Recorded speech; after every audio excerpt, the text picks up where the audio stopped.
এগুলো কি দেশি না? এবার তো আরএম দেশি। ও মানে এক এক সময় এক এক রকমের মুরগি, এক এক সময় কালার ব্যাট, সোনালি সুপার হাইব্রিড, সোনালি, এর এবার দেশি তুলছে আরএম।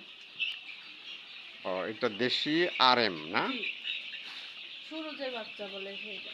হুম, সুরজ কোম্পানি না কি যেন কোম্পানি, সেই কোম্পানির বাচ্চা। সুরজ কোম্পানির বাচ্চা। তো আপনিও দেখাশোনা করেন? আমরা আমার ফ্যামিলির সবাই মিলে দেখাশোনা করি।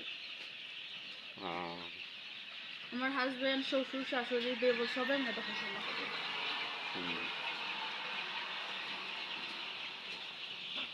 তাতে এটা কি লাভজনক মনে করেন? হুম? লাভজনক মনে করেন আপনারা? লাভ হলে তো আল্লাহ তো ভালো দেন। লাভ হলে ভালোই হয় না? জি। ও,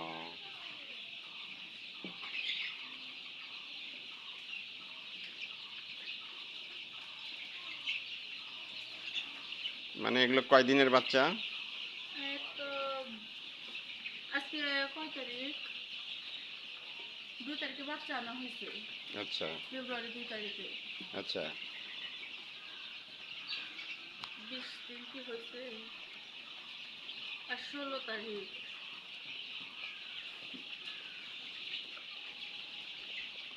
কত? 16 দিন। কতগুলো বাচ্চা আছে? এখানে 2200 আছে। 2200। জি, এখানে আছে 1200, ওখানে 1000।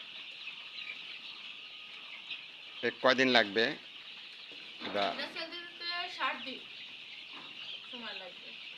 60 কি 65 এরকম। কিন্তু 60-এর পরে সেল দেওয়া শুরু হয়ে যায়।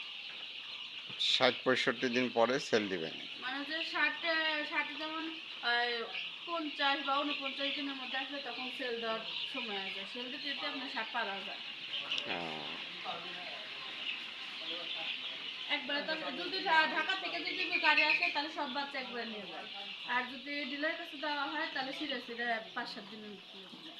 তাহলে পরিবারের সবাই মিলে এগুলো দেখাশোনা জি, করেন? পরিবারের সবাই মিলে এটা কন্ট্রোল করি। বাহ, সুন্দর সুন্দর। মানে লাভ হয় বলতে কেমন লাভ হয়? লাভ ফ্যামিলির থেকে টাকা পয়সা যদি বন্ধুদের কাছে কমই কথাবার্তা বলে, কিন্তু আমাদের হিসাব অনুযায়ী আহ, প্রথমে মনে হয় যে প্রথমে 15,000 হয়েছে, দ্বিতীয়তে মনে হয় 1 লাখের মতো, সঠিক করে জানা নাই, কিন্তু তৃতীয়তে যে 60,000 টাকা লস গেছে সেটা মনে আছে। আর চতুর্থ সেটা মনে হয় 40-এর মতো লাভ হয়েছে। হুম। আর পঞ্চম সেটে এবার বাচ্চার মানে কম ছিল, ওই 25-এর মতো লাভ হয়েছে। একবার লস হয়েছিল কত? 65,000 টাকা। আর দুইবারে লাভ হয়েছে? দুইবারে লাভ হয়েছে?